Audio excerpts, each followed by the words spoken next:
You're watching Mirror 7 News. Stay informed, stay ahead for more news.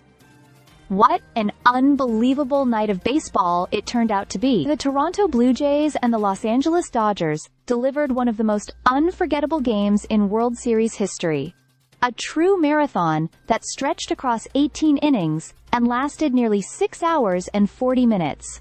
In the end, it was Freeman who finally broke through, crushing a walk-off home run to center field that lifted the Dodgers to a 6-5 win in Game 3, giving them a 2-1 lead in the best-of-7 series. This game wasn't just long, it was legendary. It tied the record for the longest World Series game ever, matching the Dodgers' own 18-inning duel from 2018 against the Red Sox. The tension was constant, the chances were endless, and both teams ran out of energy and pitchers long before it was over.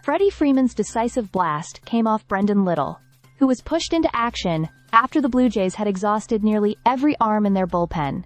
The crowd of over 52,000 at Dodger Stadium erupted as the ball sailed over the fence, finally ending what felt like a never-ending battle of willpower and endurance. For Toronto, it was heartbreak in slow motion. They fought tooth and nail through the night, surviving inning after inning despite missing key players. Bichette, Alejandro Kirk, and Addison Barger had all been subbed out by the late innings, and George Springer left earlier with what appeared to be an oblique injury. Yet somehow, the Jays' remaining core, a patchwork mix of backups and bullpen arms, kept the Dodgers at bay until that fateful 18th.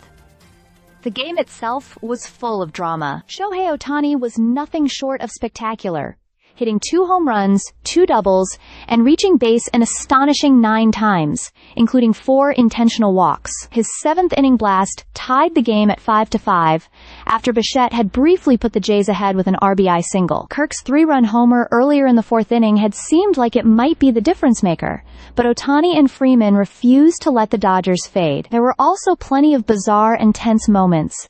Miscommunication on the base paths, defensive gems, and even a dugout scene where Vladimir Guerrero Jr. was seen casually eating an apple in the middle of the marathon. Pitchers on both sides pushed past their limits, with rookie Will Klein throwing nearly double his previous pitch count just to keep LA alive. By the end, exhaustion had set in for everyone: players, coaches, umpires, and even fans. But baseball history had been made. When Freeman's swing connected, it wasn't just a home run. It was a mercy shot that brought closure to one of the wildest World Series games ever played. Game 4 is coming fast, less than 18 hours away, and both teams will need every bit of recovery time they can get. But for now, this one belongs to the Dodgers, and to Freeman, who ended an instant classic in unforgettable fashion. Stay subscribed for more videos.